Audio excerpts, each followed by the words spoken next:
Hola, muy buenos días. Bienvenidos a un nuevo programa de Conciencia de Mujer.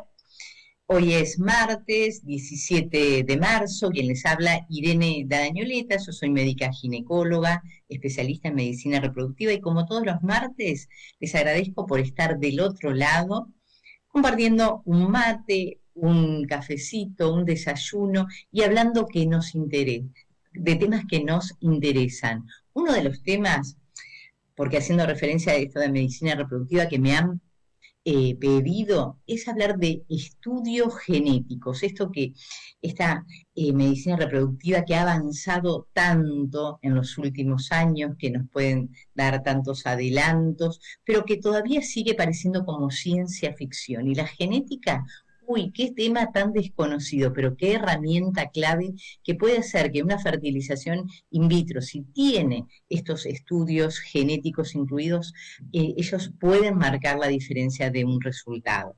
Para hablar de este tema he convocado a una experta, una persona que habla mucho en sus redes, que además da un asesoramiento integral. Ella es licenciada en genética y es Florencia Vicentini. ¿Cómo estás, Florencia? Hola Irene, ¿cómo estás? ¿Todo bien? Muchas gracias por la invitación. Un placer estar acá.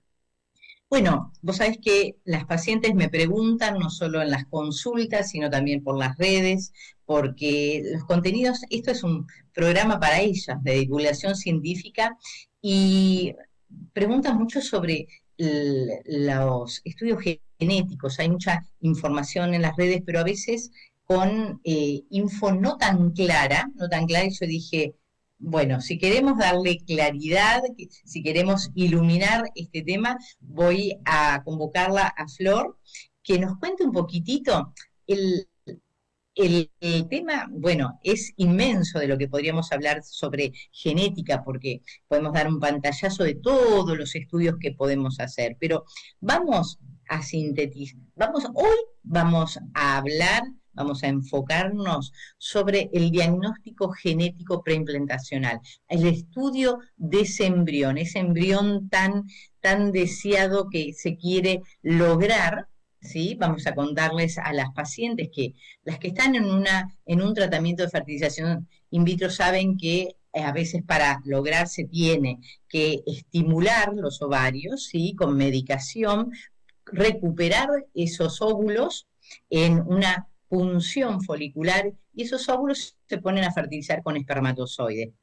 Pero esto no es que se da así, ¿sí? Hay que lograr la fertilización, hay que dejarlos evolucionar hacia el estado de blastocisto, que es el quinto día o sexto, que es el estado donde tiene mayor potencial ese embrión, y ese embrión que se lo entregamos a ustedes, bueno, que el biólogo lo va a estudiar, le va a biopsiar, bueno, y ahí te pregunto que le digas a las pacientes cómo llega ese embrión, qué el estudio, por qué es importante eh, estudiarlo y que a veces no está indicado, no es que no todos los estudios son para todos.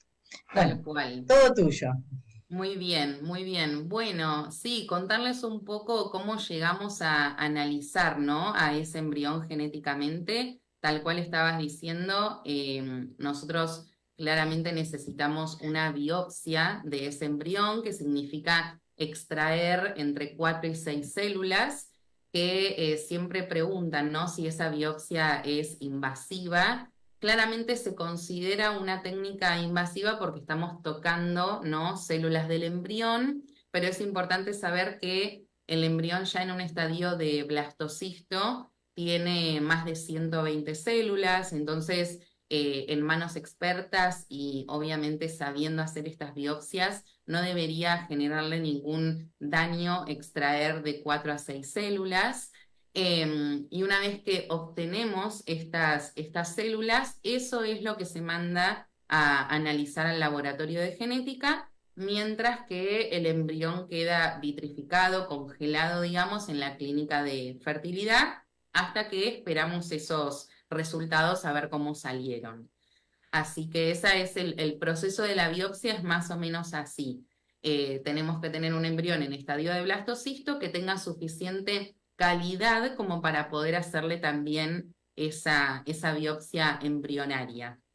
Eh, Así que en definitiva, una vez que nosotros recibimos esa biopsia, hay distintos tipos de PGT que se pueden hacer. Obviamente, dependiendo del caso, se hace uno u otro, pero en general la gran mayoría de las pacientes hace el famoso PGT-A, que es el que nos vamos a enfocar hoy en contarles un poco de información. Este PGT-A lo que hace, Pregunta, sí. tengo acá a Liliana que me dice, pero eso no le hace mal al embrión. Sí, en realidad, como les comentaba, se considera una técnica invasiva porque estamos sacándole células al embrión, pero no debería generarle un daño si ese embrión tiene la suficiente calidad para hacerlo, que hablamos de que tenga un grado de expansión mayor a 3. Siempre se clasifican entre 1 y 6, así que a partir del grado 3 ya se le podría hacer esa biopsia porque quiere decir que el embrión ya está un poquito más expandido, ya se puede visualizar lo que es el trofoectodermo, ¿no? Que son las células externas, la masa celular interna, que es lo que va a formar después al bebé propiamente dicho. Así que esas células se extraen del trofoectodermo, que es lo que después va a formar la placenta, todas las estructuras externas, así que a lo que es la masa celular interna no se lo toca, ¿sí? Siempre son células externas. Y como les decía antes, obviamente este tipo de técnicas se hacen con embriólogos que tienen experiencia en hacer este tipo de procedimientos y la calidad de esas células tienen que ser entre A y B, como para también asegurarnos de que no vamos a producir un daño. Bien, esa espera a veces de las pacientes es terrible porque pensar si está, eh, si el resultado es normal o euploide, vamos a explicarles eso, o es anormal y al final todo el esfuerzo de la estimulación tenemos que dejarlo ahí, o también la posibilidad de ese resultado de mosaico que no se sabe, que este diagnóstico también va evolucionando, antes que se decía si es mosaico o no, y ahora se está viendo. A ver, ¿por qué no nos explicas todo esto? Sí, tal cual. En realidad, sí, el tipo de resultado, digamos, que nos puede dar este PGTA es este, ¿no? O sea, los embriones se clasifican en euploides cuando tienen menos del 30% de sus células con algún tipo de anomalía cromosómica. Ese tipo de embriones son los que vamos a priorizar para la transferencia, siempre los embriones euploides que tienen mayor tasa de implantación y embarazo clínico. No es que nos van a garantizar un embarazo, ¿no? Pero sí nos vamos a asegurar que la información genética de ese embrión es buena, que ese embrión tiene todos sus cromosomas completos, los 46 cromosomas, que no existen problemas en el número, ¿sí? No hay cromosomas de más, no hay cromosomas de menos, no hay fragmentos de cromosomas que estén duplicados o delesionados. Así que esos embriones euploides, digamos, son los que más vamos a priorizar para la transferencia. Después, en el otro extremo, digamos, tenemos los embriones aneuploides, que son los que encontramos efectivamente algún tipo de anomalía en sus cromosomas, ya sea algún cromosoma de más, algún cromosoma de menos, o como les contaba, alguna partecita, algún fragmento de cromosoma que esté duplicado o que falte. Y entre medio de esos dos tenemos a los famosos embriones mosaico, que tal cual decías recién, fue cambiando a través del tiempo y a través de las distintas investigaciones también. Los embriones mosaico es tal cual un mosaico del piso, ¿no? Que aparece blanco, negro, blanco, negro. Bueno, así. En un mismo embrión vamos a tener células con anomalías en sus cromosomas y células normales. Y dependiendo cuál sea el porcentaje de esas células que están afectadas, podríamos llegar a decir que es un embrión mosaico de bajo grado cuando tiene entre el 30 y el 50% de sus células afectadas, o de alto grado, un mosaico de alto grado, cuando tiene entre el 50 y el 70% de sus células afectadas. Esto de los embriones mosaico fue evolucionando también porque antes no se transferían directamente y ahora, dependiendo el tipo de cromosoma que esté involucrado, cuál sea el porcentaje de esas células también que están afectadas y demás, uno podría considerar ciertos embriones mosaico para la transferencia. Entonces eso también nos abre un poco más de posibilidades en el caso de que el único embrión que tengamos sea Claro, mosaico también, ¿no? tan valioso, ¿no? Si tenemos uno solo y tenemos una edad súper avanzada. Tal cual. Flor, ¿cuáles serían, según tu visión desde la genética, ¿no? Qué importante el asesoramiento genético en una pareja que está en el camino de un tratamiento de fertilización in vitro. Vos le das un panorama, le hablas de los riesgos, le decís que nada es exacto, porque muchos pacientes, pero si yo hice esto, ¿cómo puede ser? Lamentablemente, la ciencia va avanzando y cada vez sabemos que o todos somos algún portador de algo y, ¿no? Sí. ¿Y cuáles serían una pareja, porque acá me está preguntando Fabiana, eh, ¿cuándo sí o sí vos indicás, porque el PGTA es para todos? Esa es la pregunta. Me A ver, pregunta Fabiana, ¿es para todos? en realidad, digamos que tiene indicaciones tal vez un poco más puntuales, ¿no? Como por ejemplo, cuando la mujer tiene más de 35 años, que es cuando empieza a aumentar este riesgo de que tal vez los óvulos empiecen a presentar fallas en lo que es la división de cromosomas. Toda la parte de cromosomas está muy relacionado al tema de los óvulos. Entonces, cuando tenemos una edad materna mayor a 35 años, el PGT podría ser una indicación. Por el otro lado, cuando tenemos algún factor masculino severo, llamémosle problemas en la cantidad, por ejemplo, de espermatozoides, algún FISH alterado, que es un estudio genético específico que se le hace a los espermatozoides también. eh, Hombres que tengan tal vez más de 45 o 50 años. Sí, digamos que hay cierto factor masculino que también podría digamos, amerita tal vez un estudio un poco más específico de lo que son los embriones. Después cuando tuvimos tal vez fallos de implantación reiterados, ¿sí? Cuando ya transferimos varios embriones de buena calidad, por ejemplo, y ya deberíamos haber logrado embarazo, ¿no? A través de una estadística, también se podría llegar a indicar el PGT. Cuando tenemos antecedentes, ¿sí? De un embarazo previo, de un hijo previo, que haya tenido algún diagnóstico cromosómico, también podría ser indicación hacer el PGT. Con abortos espontáneos, ¿sí? Aquellas parejas que tuvieron dos o más pérdidas gestacionales, también si entran, digamos, en este mundillo de los tratamientos de fertilidad, podría ser también una indicación el PGT. Y después, digamos, hay ciertos países en donde específicamente tenés que cumplir con alguno de estos criterios como para que te avalen, ¿no? El análisis genético de los embriones. Y hay otros, como acá en Argentina, que en realidad uno lo podría decidir hacer en el caso de que quiera tener esa información genética del embrión antes de la transferencia, como para aumentar también estas chances, ¿no? De implantación y embarazo. Así que sí, hay indicaciones que son tal vez más específicas y hay otras personas que, por más que no cumplan con esas indicaciones, podrían optar por hacer este estudio genético, ¿no? Flor, tengo acá Silvia, tengo antecedentes de un sobrino con síndrome de Down. ¿Estaría Ujú. indicado?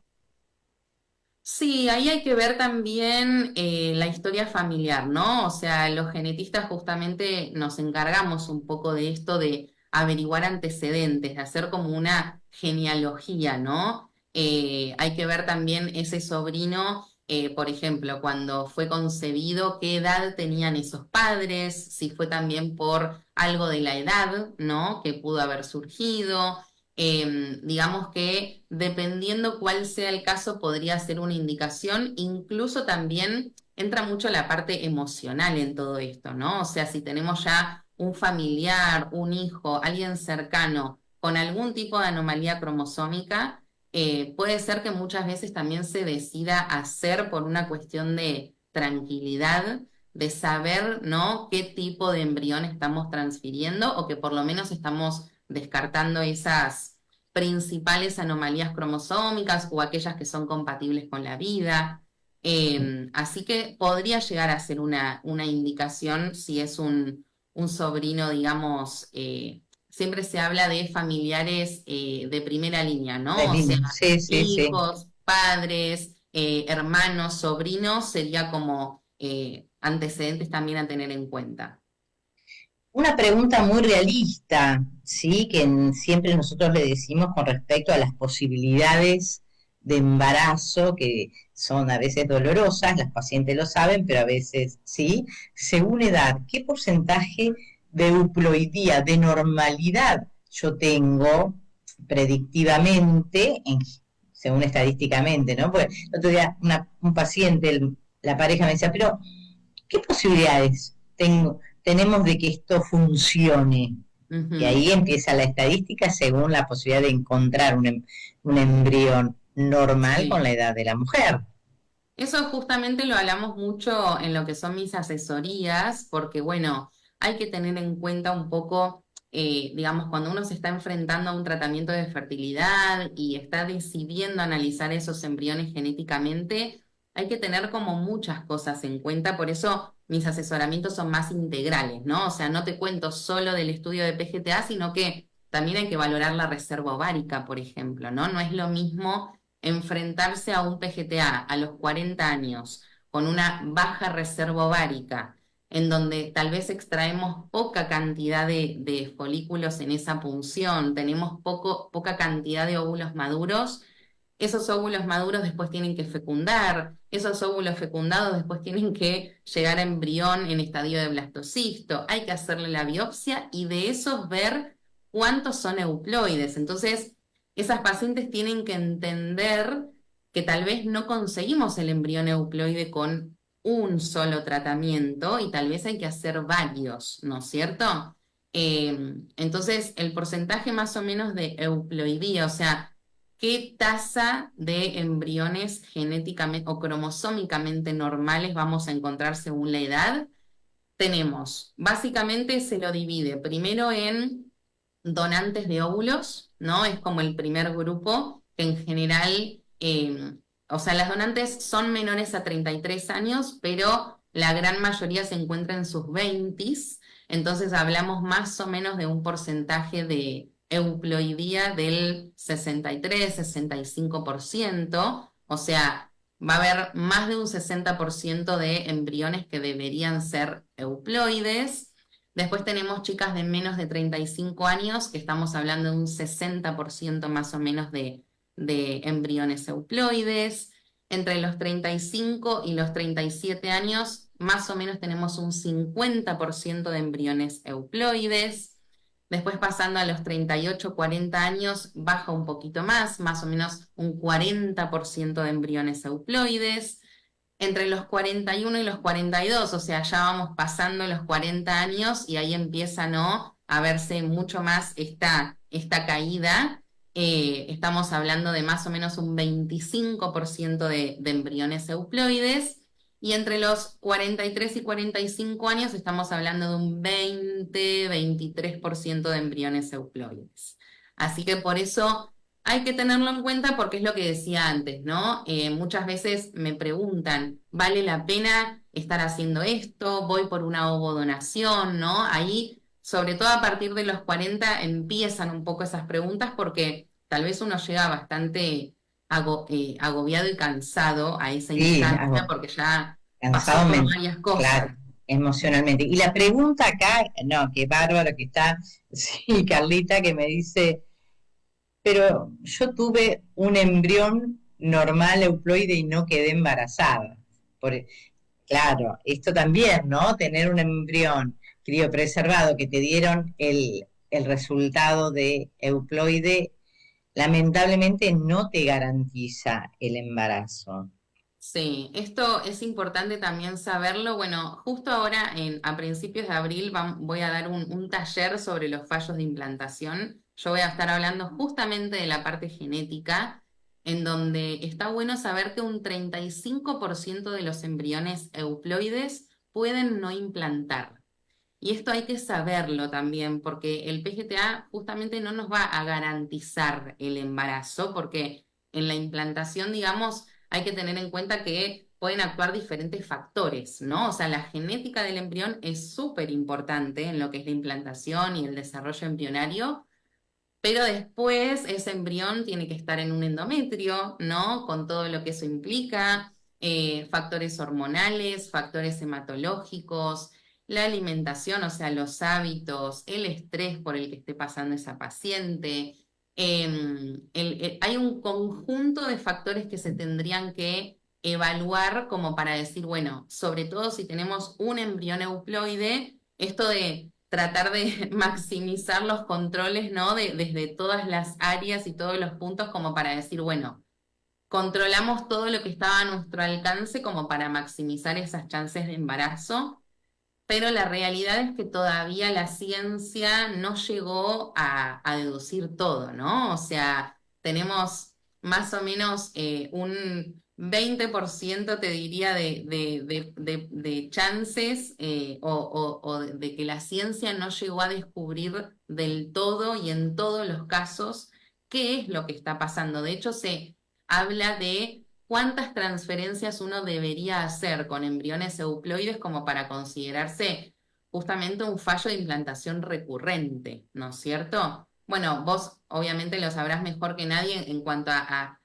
la parte ginecológica y cómo uno como médico puede ir llevando ese caso, ir haciendo controles previos, ¿no? Con un fallo de implantación con un embrión euploide, bueno, ¿qué hago? ¿Cómo sigo? ¿Qué más evalúo? ¿Es normal? Bueno, de todo eso vamos a estar hablando también en ese taller, que está bueno también que la paciente tenga esa información antes de enfrentarse al tratamiento, ¿no?